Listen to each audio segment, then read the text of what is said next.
Bonjour à tous et bienvenue dans le Défaussé, votre émission journalière en partenariat avec le Loufoque pendant cette période du mois de décembre pour notre calendrier de l'Avent. Qu'est-ce que c'est que le Défaussé si vous nous rejoignez aujourd'hui? C'est simple, c'est une émission qui va vous parler de jeux de plateau, jeux de société, jeux de cartes et tout jeu en tout genre d'ailleurs, c'est plutôt bien.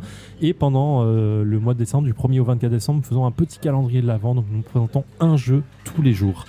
Comment se déroule l'émission? C'est simple, nous allons faire une petite partie de 8-10 minutes dans laquelle on va nous présenter un jeu, on va expliquer son contexte, comment on l'a découvert, de quoi ça parle et un peu de mécanique. Ensuite on va y jouer tranquillement avec ma pote Alex et ensuite on fera un débrief à chaud. Et j'ai parlé d'elle, je l'ai présenté. Alex, comment vas-tu? Ça va et toi? Bah, ça va plutôt bien, on est plutôt bien, au Loufoque toujours, là j'attends mon burger. Franchement on va faire vraiment partie des meubles au bout d'un moment. Ouais, j'ai peur de ça, tu nous laisses un jour dans un truc qui nous enferme. Et à côté de toi, nous avons notre fabuleux team, comment vas-tu? Ça va très très bien, encore une fois aujourd'hui. Encore une fois, tous les jours, il va toujours bien, c'est toujours bien au Loufoque. Et de quoi tu nous parles? Qu'est-ce que tu nous présentes aujourd'hui? Je vois une boîte plein de couleurs sur la table. C'est joli.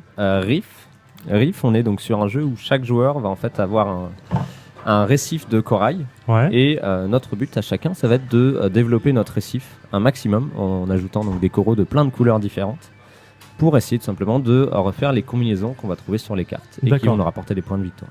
Aussi simple que ça. C'est aussi simple que ça. Ah oui, très rapide. Ça a l'air très rapide. Présente-nous rapidement la boîte de jeu, auteur, âge, joueur, tout ça. Ouais, alors Riff, c'est un jeu de Emerson Matsuuchi. D'accord. Donc c'est édité par Next Move et on est sur un public à partir de 8 ans, je dirais. Pour des parties d'environ... Pour des parties d'environ une demi-heure. Ça va peut-être tirer sur 40 minutes pour une première partie, mais ça reste relativement rapide. D'accord. Vas-y. Alors, niveau de dynamique de jeu, donc on doit tous reproduire ce qui est sur la carte, ok. Est-ce qu'on est en mode un petit peu Sagrada où tout est au milieu et puis il restera la personne qui... Enfin, chacun notre tour on prend et puis après on prend ce qui reste. La mécanique est assez simple. On va donc avoir 3 cartes face visible au milieu de la table. Et sur ces cartes-là, vous allez avoir à chaque fois 2 pièces de coraux que vous allez devoir récupérer des réserves, donc d'une couleur en particulier. Et aussi une combinaison, en fait, une formation de coraux sur votre récif qui vous rapportera des points si vous avez réussi à la réaliser. Voilà. C'est-à-dire que là, par exemple, je regarde une carte. En haut, j'ai deux coraux violets. 2 coraux violets. Donc tu récupères 2 coraux violets que tu vas devoir placer dans ton récif. Et en plus de ça, au moment où tu vas poser tes récifs, si en plus tu respectes la condition qui est en bas, c'est-à-dire là, un récif avec une tour de corail jaune de niveau 2 ou plus et une tour de corail rouge de niveau 2 ou plus sur tout mon adjacent plateau en diagonale, tu vas marquer 5 points pour chaque fois où il y aura cette combinaison-là.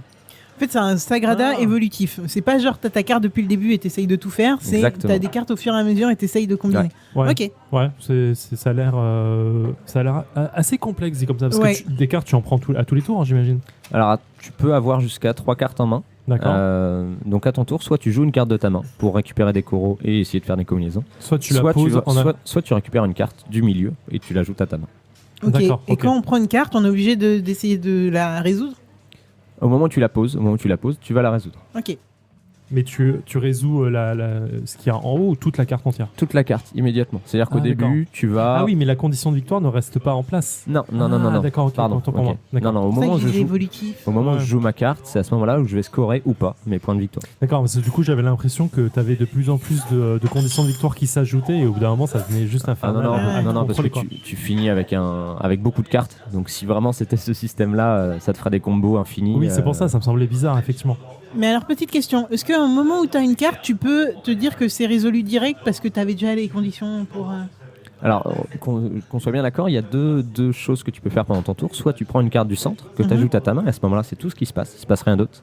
Soit tu vas jouer une carte de ta main, et à ce moment-là, oui, tu poses tes coraux, et oui, tu résous ta carte. Ok. D'accord, ok. Donc oui, ça reste vraiment simpliste en termes de mécanique du jeu. Ouais. D'accord. En termes de matos, donc on va empiler, c'est ça, les coraux les uns sur les autres? C'est ça. Alors les coraux, c'est des grosses pièces de plastique, donc de différentes formes. Et en fait, on va pouvoir les placer sur notre plateau. Et si on veut, on va pouvoir empiler des coraux, même si c'est pas la même couleur. On dirait des duplos. Ouais. Ouais, c'est un peu l'idée, ouais. Parce que ce qui va compter, en fait, c'est la vue du dessus de votre récif. D'accord. C'est-à-dire que si vous avez un corail jaune sous un corail vert, le corail jaune n'existe plus. Il constitue une D'accord. base qui a évolué maintenant en Mais corail du vert. coup, sur ma carte, celui qui me dit je dois avoir un corail jaune d'une hauteur de 2 ou plus, Il faut si, que ça si en dessous c'est vert, on s'en fout. On s'en fout. Par contre, il faut que ça soit vu du dessus, donc il faut que ce soit le jaune qui soit au-dessus de ta pile de corail. D'accord, ok, donc là je comprends un peu mieux le truc. Ok. Je comprends aussi, mais ça a l'air fun.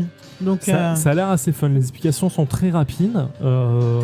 Écoute, je crois qu'on a fait le tour en termes de concept de truc. Ouais, complètement. Je précise, c'est donc de 2 à 4 joueurs. Je l'avais Ouais. pas dit. En fonction du nombre de joueurs, on va forcément adapter le nombre de ressources disponibles. Ouais, Et la partie s'arrêtera quand l'un des 4 types de coraux sera complètement épuisé. d'accord, ce qui D'accord. semble arriver vite, mine Ce de qui rien. peut quoi. arriver assez vite. Ouais, ouais. D'accord. D'accord, mais Ok. on va avoir un beau tas qui va s'amasser, je pense, parce que le temps qu'on finisse quand même. On Ouais. dirait une forme de puissance 4 améliorée. C'est C'est un ça. peu dur de dire ça. Mais... Ouais, Ok, bah écoute, c'était rapide, c'est précis, on va passer tout de suite au jeu, on va peut pas y attendre aller. plus que ça en fait. ready. Bah, Alors, Allons-y. go.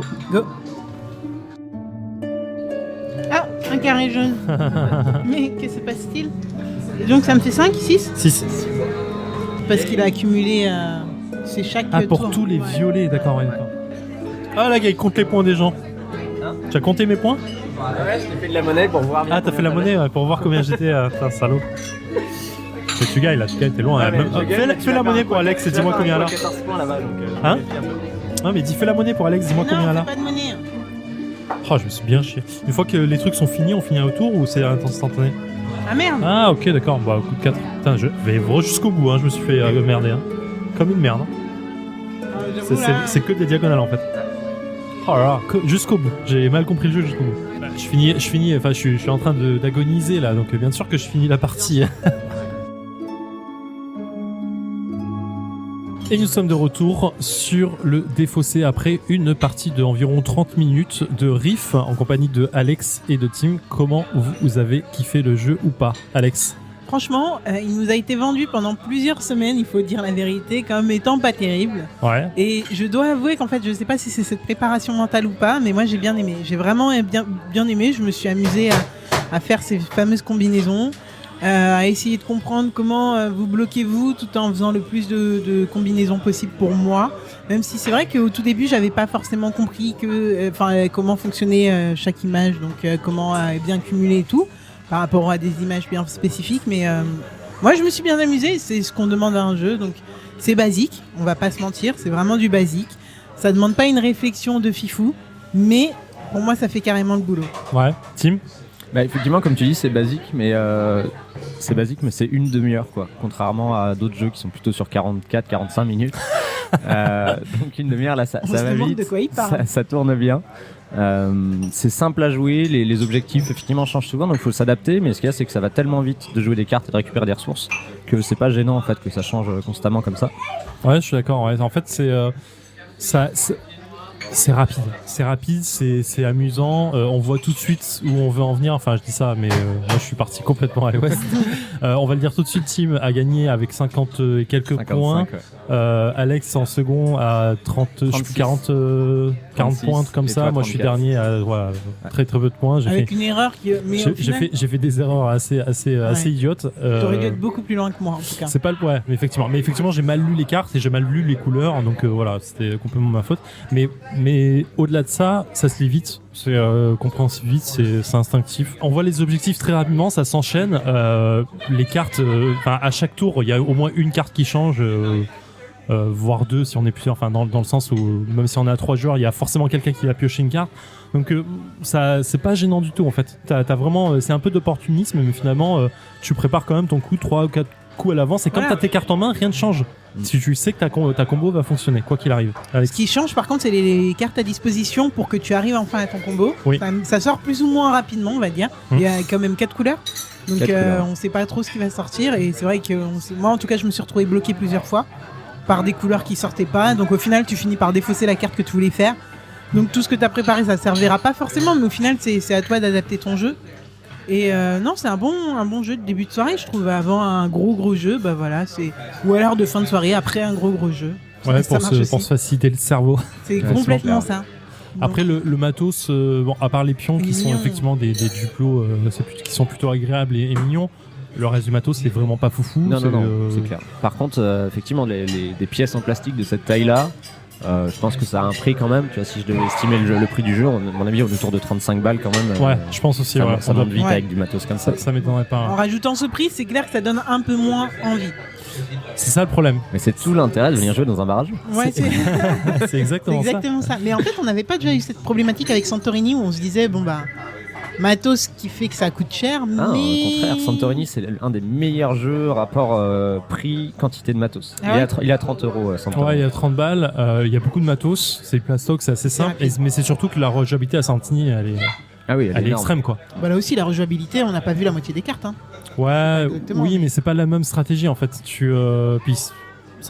Pour faire la comparaison, Santorini, c'est un jeu à deux, donc tu rejoues plus facilement tes parties, les parties sont très courtes. Tu as pour 20 minutes max. Ouais, mais jeu à deux. Je crois que si on se rappelle de l'émission, tu avais dit justement, il y a un coût par rapport au matos et compagnie, et on joue qu'à deux et c'est rapide. J'ai peut-être été négatif sur ce point-là dans l'émission, mais là, à comparer avec ça, je préfère un Santorini en termes de coût, on est sur la même tarification en plus. Je préfère un Santorini à ça, en fait, à choisir. Clairement. Écoute, moi j'étais bien avec celui-là. Franchement, j'avoue que je me suis bien amusé. Tu peux le présenter à tout type de joueurs. J'avoue que je joue pas forcément avec des gros joueurs à chaque fois, donc ça c'est super simple comme dynamique, mais ça t'as quand même une petite mécanique à prendre en compte et à gérer. Donc ouais, mais je pense pas que c'est le jeu que tu sortes le plus souvent, quoi. Tu l'as dans ta ludothèque. Par contre, il y a un vrai effet d'expérience. Vraiment, moi j'avais fait quelques parties avant de jouer avec vous. Et il y a des combos que tu vois venir à l'avance. Ah oui, si tu connais les cartes. Des positions de pièces qui font que tu sais que celle-là, première partie, tu sais pas trop où la poser, tu la mets en endroit. Deuxième partie, c'est ok, je vais la mettre là parce que ça se trouve, il y a ça qui va sortir.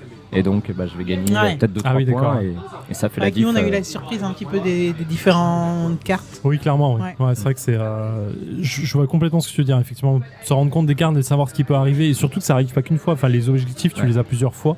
Donc tu peux t'amuser à ça facilement et préparer tes coups à l'avance. Mais c'est un point positif, hein, vraiment. Ouais. Du coup, ça veut dire que ça se rejoue bien et que ça se rejoue bien et tu prends plaisir à rejouer parce que tu sens que tu joues pas comme la première partie, que tu fais des trucs plus. Progression. Ouais, t'as une bonne courbe de progression du coup. Plus calé, des combos un peu plus forts aussi. C'est agréable. Ouais, tu nous as démonté. Là. Mais du coup, tu fais quoi, 3 à 4 parties, t'as envie tu penses voir rejouer au-delà de ça? Au-delà de 5 parties, je sais pas, mais en fait maintenant au vu de la pléthore de jeux qui sort, c'est rare de faire plus de 3-4 parties d'un jeu, surtout si t'aimes bien tester les nouveautés, vu le nombre de nouveautés qui sort, tu peux pas en faire beaucoup plus. Donc un jeu qui au bout de 5, allez on va dire 10 parties, effectivement la rejouabilité est moins bien. Oui, c'est pas mal. Pour un joueur qui a un peu l'habitude, c'est pas mal. C'est pas mal du tout. C'est vraiment pas mal. Ouais. Et d'où l'intérêt des barrageux, effectivement, du coup. De pouvoir acheter de jeux et pouvoir facilement tester un jeu, deux jeux sur lesquels tu sais que tu vas pas y rejouer beaucoup de fois et te garder les gros jeux pour chez toi, quoi. C'est ça, t'as des jeux, clairement, tu viens les tester en barrageux, tu te dis celui-là, ok, je sais que je vais en refaire plein de parties, je vais l'acheter. Et un jeu style Riff. À moins d'être fan de Koro, de Restif, je sais pas, d'accrocher énormément à ce style de jeu, effectivement, tu vas peut-être y aller, mais. Ouais, clairement, c'est pas la même thématique. C'est un peu entre les deux. Ok, bon, on a fait le tour. Ouais, donc, on rappelle Rift de 2 à 4 joueurs, un jeu qui dure environ une trentaine de minutes. J'ai plus l'auteur sous les yeux, mais on l'a dit en première partie. L'auteur, c'est Emerson Matsuuchi. Voilà. Distribué par. Vas-y, t'as la boîte sous les yeux. Alors, c'est édité par Next Move, mais distribué par je ne sais pas du tout. Ok, bon, c'est pas grave, on trouvera les infos. Merci à vous, on se retrouve demain pour un nouveau jeu. Exactement. Et on vous souhaite une bonne soirée ou une bonne journée. Bonne fin de journée. Ciao. Bonne soirée, à demain. Bye.